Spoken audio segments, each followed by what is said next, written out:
Friends, पंचामृत क्या है? पंचामृत का अर्थ क्या है? ये पंचामृत हमेशा 5 चीज़ों से बनाया जाता है जो हमारे देवी देवताओं भगवान के स्नान कराने के लिए इस्तेमाल में किया जाता है। ये हर पूजा में, चाहे भगवान विष्णु की हो या लक्ष्मी पूजा हो या लड्डू गोपाल जी को स्नान कराना हो या भगवान शिव की शिवलिंग का रुद्राभिषेक कराना हो, सभी के लिए पंचामृत बनाया जाता है। बहुत से लोग पंचामृत बना तो लेते हैं, लेकिन उनको पंचामृत बनाने की सही तरीका नहीं पता होता है, जिसकी वजह से उनका पंचामृत सही नहीं बन पाता है। पंचामृत हमारे शास्त्रों में एक आयुर्वेदिक होता है, जो भगवान को स्नान कराने के बाद उस पंचामृत को प्रसाद के रूप में ग्रहण किया जाता है। इसी पंचामृत को ग्रहण करने के बाद ही हमारा व्रत संपूर्ण होता है। सावन में भगवान शिव को जलाभिषेक रुद्राभिषेक कराया जाता है और पंचामृत उनको समर्पित किया जाता है। पंचामृत बनाने की विधि क्या है? लेकिन पंचामृत बनाने की क्या सामग्री होती है और कितनी मात्रा में इन चीज़ों को मिलाकर बनाया जाता है और उसका क्या क्रम होता है, यही सभी जानकारी आपको इस वीडियो में बताऊंगी।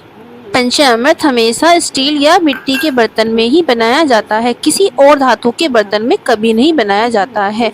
मैं यहाँ पर स्टील की कटोरी में पंचामृत बनाऊंगी। पंचामृत हमेशा 5 चीज़ों से बनाया जाता है: शहद, घी, दही, शक्कर, दूध। इन 5 चीज़ों को मिलाकर हमारा पंचामृत तैयार होता है, जो हमारे देवी देवता भगवान पर स्नान कराने के काम आता है। अब जानते हैं कि पंचामृत किस तरह व कितनी मात्रा में मिलाकर बनाया जा सकता है। पंचामृत बनाने के लिए सबसे पहले हम एक बर्तन लेंगे, फिर उसमें 1 चम्मच शहद डालेंगे, फिर हम शहद का दुगना 2 चम्मच घी डालेंगे, जैसा कि आप देख ही रहे हैं। फिर घी का दुगना 4 चम्मच शक्कर हम डालेंगे, फिर उसके बाद शक्कर का दुगना यानी डबल 8 चम्मच दही हम इसमें डालेंगे, फिर उसके बाद दही का दुगना यानी डबल 16 चम्मच दूध डालेंगे। हमेशा कच्चा ही दूध ले, उबला हुआ ना ले। उबला हुआ दूध कभी भी पंचामृत में नहीं डाला जाता है और ना ही शिवलिंग पर चढ़ाया जाता है। पंचामृत को अच्छे से मिलाकर मिक्स कर ले। पंचामृत बनाने का जो क्रम होता है वह यही होता है।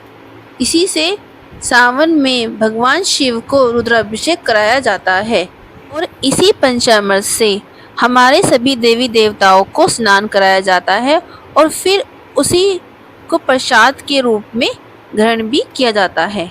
भगवान शिव के पंचामृत में तुलसी नहीं डाली जाती है। तुलसी हमेशा भगवान विष्णु जी को ही अर्पित की जाती है, क्योंकि तुलसी भगवान विष्णु की प्रिय है। भगवान विष्णु बिना तुलसी के हमारा भोग भी स्वीकार नहीं करते हैं। यह थी पंचामृत बनाने की सरल विधि। अगर आपको कुछ समझ में नहीं आया हो तो आप कमेंट्स करके पूछ सकते हैं। मेरी दी हुई जानकारी अच्छी लगी हो तो मेरे चैनल को लाइक, सब्सक्राइब एंड शेयर ज़रूर करें। आपका एक लाइक हमारी हिम्मत बढ़ाता है। जानकारी के लिए मेरे चैनल पर बने रहें। ओम नमः शिवाय। राधे राधे।